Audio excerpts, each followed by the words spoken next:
अस्सलाम वालेकुम। आज हम बना रहे हैं गाजर का मुरब्बा। गाजर का मुरब्बा बहुत खुश जायका होता है, बहुत मज़े का होता है। तो इसके लिए मैंने ये गाजरें ली हैं। 300 ग्राम मेरे पास गाजरें हैं, 200 ग्राम मैंने चीनी ली है, 5 पीस मैंने लिए हैं सब्ज़ इलायची के। तो सबसे पहले हम क्या करेंगे, गाजरों को काट लेंगे।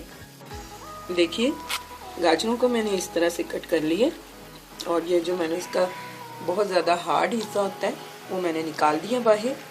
तो अब मैं इन गाजरों को एक बाउल में ट्रांसफ़र करती हूँ।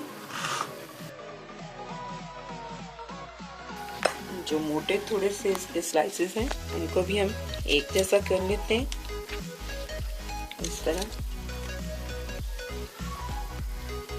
ताकि हमारा मुरब्बा सारा एक जैसा बराबर के स्लाइसेस का हो। अब हम इसमें चीनी ऐड कर देंगे।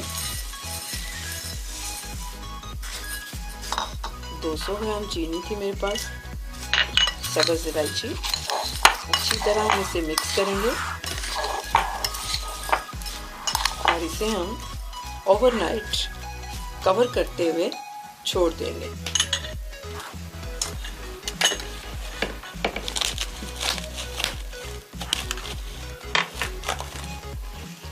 इसी तरह आप किसी फूड कंटेनर में या ऐसे बाउल में इस तरह क्लीन से रैप करते हुए इसे ओवरनाइट छोड़ दीजिए।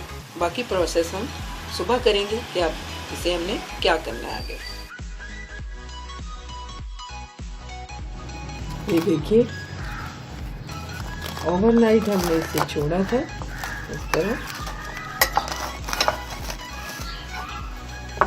और ये गाजरों का, ये चीनी का, ये खुद से सारा सिरप तैयार हो गया।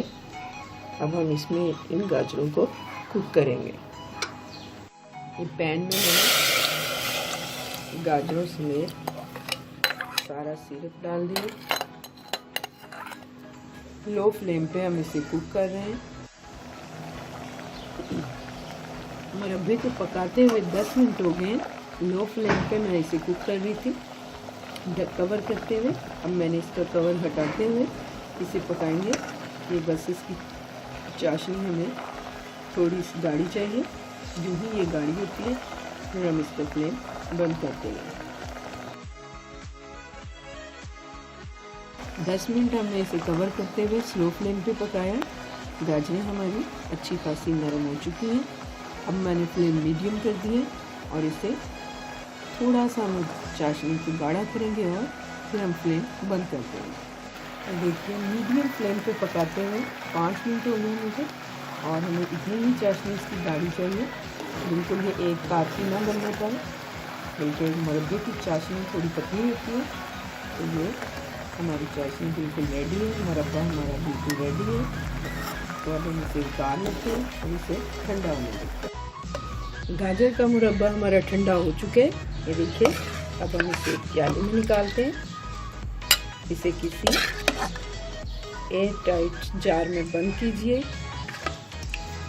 बहुत दिनों तक ये ख़राब नहीं होता। देखिए रेडी टू सर्व है। गाजरें हमारी बहुत अच्छे से नरम हो चुकी हैं।